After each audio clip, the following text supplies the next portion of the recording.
Ini adalah Pak Sugeng. Di mobil ini ada Pak Sekretaris Kota dan Pak Wali Kota Samarinda. Kita menuju Lembah Harau, akan menuju ke Istana Raja Basa. Jadi ini adalah video dokumentasi cuplikan perjalanan dinas kunjungan kerja pemerintah Kota Samarinda. Kalau tidak salah sekitar bulan Februari 2020 sebelum pandemi. Jadi di sini ada Pasar Rijaan, ada Tabak Umum, almarhum, ada Pak Sugeng, Sekretaris Kota, masih aktif. Wali Kota sudah sekarang terpilih, Pak Andahri. Salah satu perjalanan dinas terakhir Pak Jaang. Oke, kita mampir dulu ini ke air terjun di Lembah Harau. Adi sambil jajan rombongan Pemkot.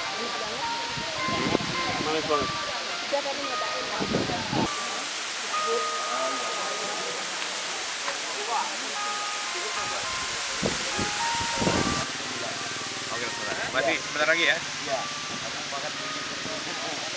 Habisin jeruk dulu, Pak. Ini Pak Jaang lagi asik nyebrang makan jeruk.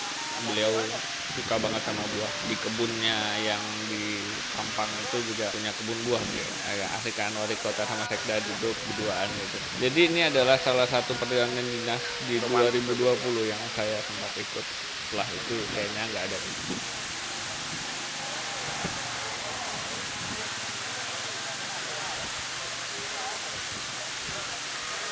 Perjalanan dinas ini memakan waktu efektif SPPD 3 hari ya.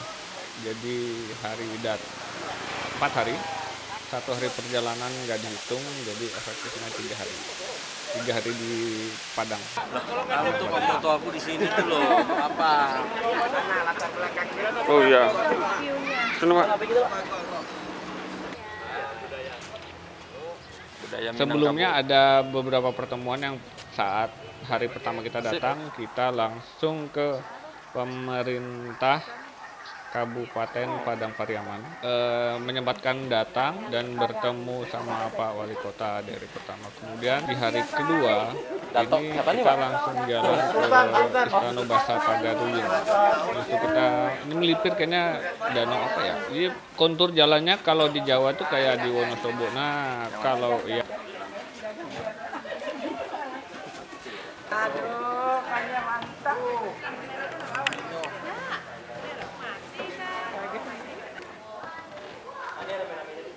Mereng, Pak.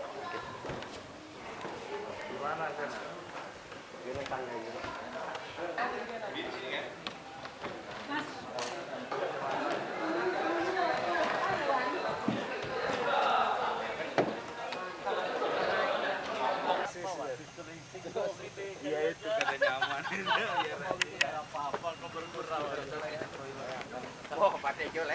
Nah kalau ini dia benar museum kelahiran Buya Hamka. Di sini banyak catatan sejarah, foto-foto lama, terus catatan buku-buku beliau, peninggalan, pakaian yang dulu sering dipakai, tapi replika, tapi motifnya sama. Kalau dia diundang ke Mahkamah itu dia diberi sifat tongkat. Senang koleksi tongkat ya. Karena dia dulu kan pernah jatuh di Masjid Agung Al Azhar Jakarta. Kan dari saat sudah jatuh itulah dia memproduksi. Untuk di lokasi Museum Buya Hamka ini kesulitannya satu, lokasi parkirnya yang tidak memungkinkan rombongan besar, jadi harus pakai mobil kecil gitu, soalnya emang jalanannya akses jalanannya terbatas. Boleh. Yang mana, Be?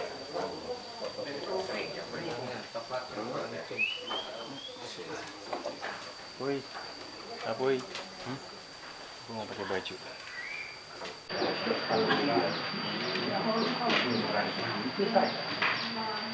Tapi orang mana yang datang tamu-tamu, alhamdulillah, walaupun banyak sedikitnya, alhamdulillah ada. Dengan itulah saya bisa mengumpulkan dia. Merawatnya ya. Iya. Tapi sewaktu dia kelas 3 rendah sekolah SHR di Padang Panjang, dia kan tidak pernah duduk di sekolah yang sangat formal. Dia sampai cuma kelas 3 rendah. Tapi di saat kelas 3 rendah itulah datangnya perceraian, perpisahan kedua orang tuanya. Tapi ada hikmahnya kita ambil di belakang perpisahan, di belakang perceraian. Kalau seumpamanya orang tuanya tidak bercerai sewaktu dia kelas 3 di Padang Panjang, kita tidak akan pernah menemui Buya Hamka seorang ulama besar dulu. Yang kita temui adalah anak yang sangat manja, karena dia sangat dimanjakan kedua orang tuanya. Yang kedua, kalau dia tidak dipenjarakan oleh keterberitan pertama, Bung Karno, kita tidak akan pernah membaca tafsir Al-Azhar. Karena itu dikarang di dalam penjara. Iya, walaupun dia 2 tahun 4 bulan status di dalam penjara, dia sempat khatam Al-Quran 150 kali. Tapi walaupun dia dipenjarakan oleh Bung Karno, tapi dia bersyukur dia dimasukkan Bung Karno ke penjara. Kalau tidak, saya dipenjarakan oleh sahabat saya, tafsir Al-Azhar tidak akan bekal selesai. Tapi penjara itu yang berdindingkan tembok yang tebal dan menghalang jerijat besi, saya akan mau keluar. Tapi saya ambil hikmah di belakang itu. Penjara ini adalah sebagai raim yang kedua bisa menerbitkan karangan-karangan indah saya. Bersyukur ya Pak dipenjarakan oleh Bung Karno saat itu. Walaupun dia divonis 4 tahun 4 bulan, tapi dia menjalani 2 tahun 4 bulan. Setelah Bung Karno jatuh naik Soeharto, di saat itulah dia dibebaskan.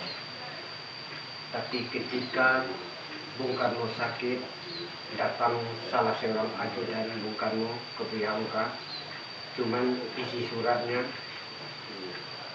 "Hai sahabatku, tolong maafkan saya kalau ketika saya dipanggil oleh Allah.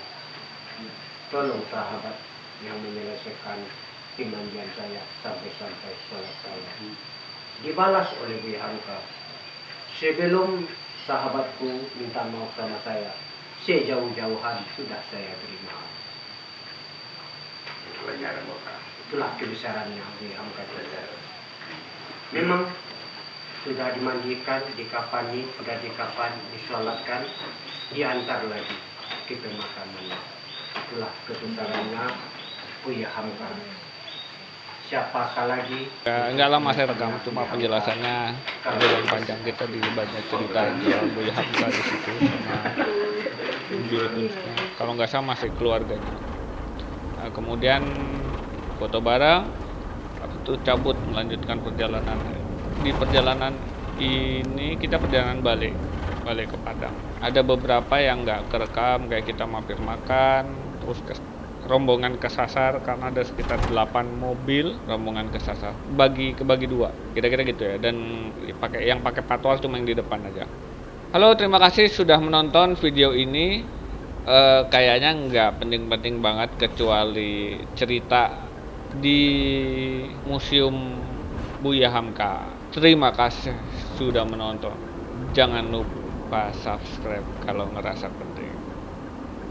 Tinggalin like. Oke, thank you. Bye.